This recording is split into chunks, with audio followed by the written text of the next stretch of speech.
So tell me, how did you get into comedy? Um,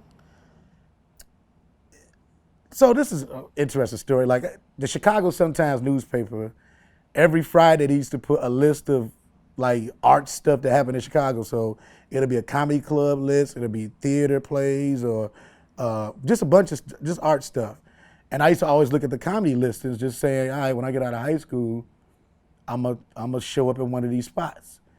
And that's what I did. So like right when I graduated, I wasn't doing it a lot. I was doing maybe like once every few weeks when I had like a day off because I was going to junior college and I was going to, I was working at the same time or whatever. So whatever day off I had, I would go to this place called the Lions Den and do a set, which is so funny now. The Lions Den has developed like all these comics that's like doing their thing now that all, I remember half them when I first started going there.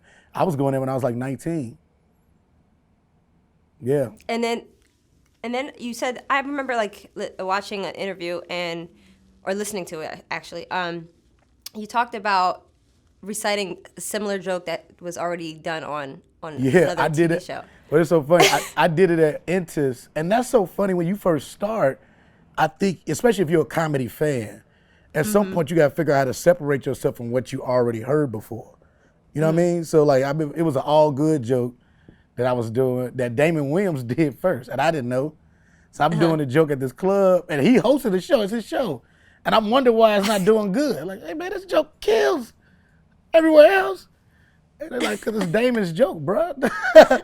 That was one of the saddest times I ever went up. That was I bombed so hard.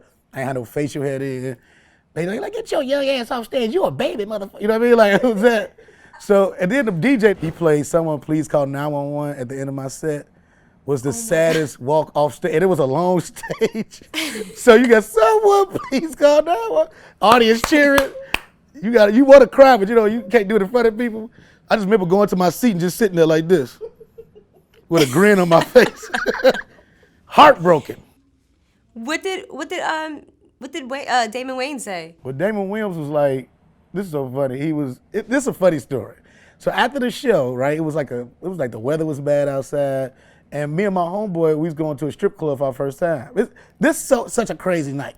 So I was waiting on him to pick me up, and everybody left, right? So I'm standing outside, I'm cold, and this after Damon had talked about me on stage, he done towed into me. He like, hey man, get in the car. Like, at first I didn't want to get in the car. I'm like, no, I'm fine. But it was freezing outside, right? So I'm like, I get in the car. And you could tell he was forcing himself to give me advice like, yeah, man, just keep trying, you know? It'll work yourself out, you know, but just do your own jokes, you know what I mean? Like, but he was really nice to me. And I went back the next week and I did a whole new set and killed, actually. Yeah. I mean, did you apologize to him? Like, it was like one of those awkward It was one of those things conversations. you just take the advice, but I didn't know no better at the time. And I Right. learned a big lesson. Really there's nothing to be said. After he didn't roast me on stage, why do I gotta apologize after you just hurt my feelings anyway? Like, doesn't make sense. Well, I'm sorry, even though you still got me back. How did you overcome that? Like, sometimes people just give up and they just like, I can't do this. Or You know, it's one of those things. I think I knew this is what I always wanted to do. right. So it's like I never let nothing throw me off my square. And it's been a couple times, just a couple different moments throughout my career where I was thrown off my square, but it didn't, you know, it shook me, but it ain't stopping nothing. Right. So what were you doing before that? Like, what job did you have? I worked at Victoria's Secret. Straight up. It is so fun. I worked in the stockroom, but I still used to dress up and hang out on the floor all the time. Because if you go there, there's no men working on the floor.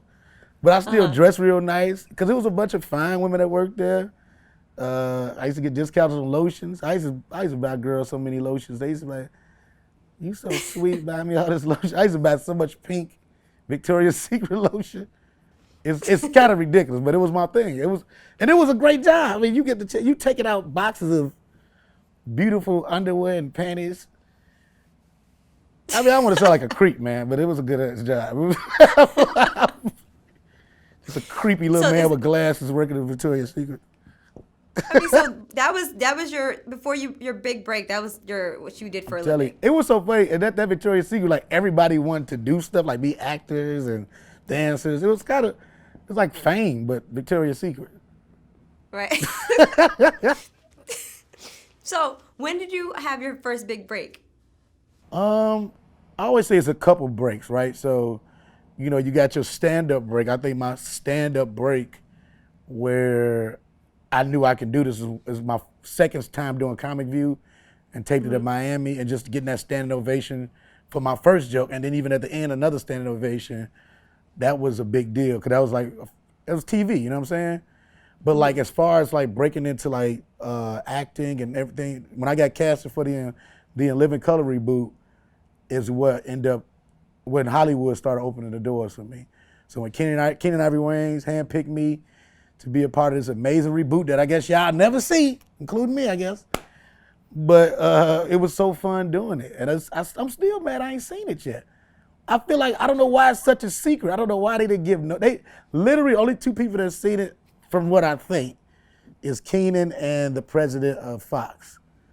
Nobody else has seen it. Ain't that crazy? And you guys bust your ass, and Man, they didn't even give you guys a private screening? Nothing. We don't, only thing you got is whatever the memory is all I got. All I got is the memory of us doing it. Did they say why? I mean, they announced the pilot, and that was like, everyone was really excited about it. I've heard so many different things.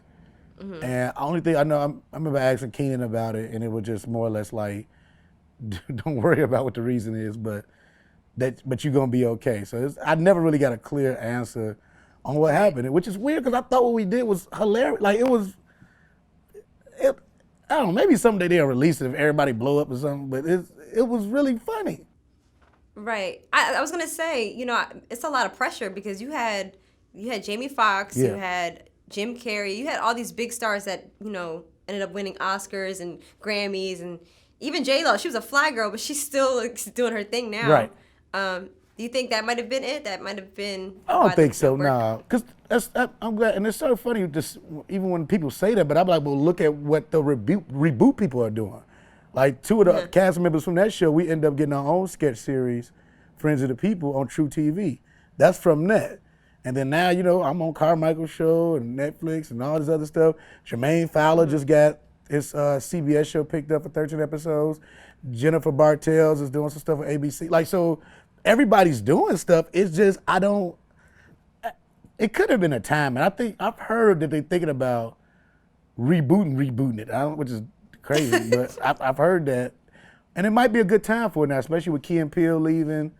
It is a opening for something else out there besides SNL and Schumer Show.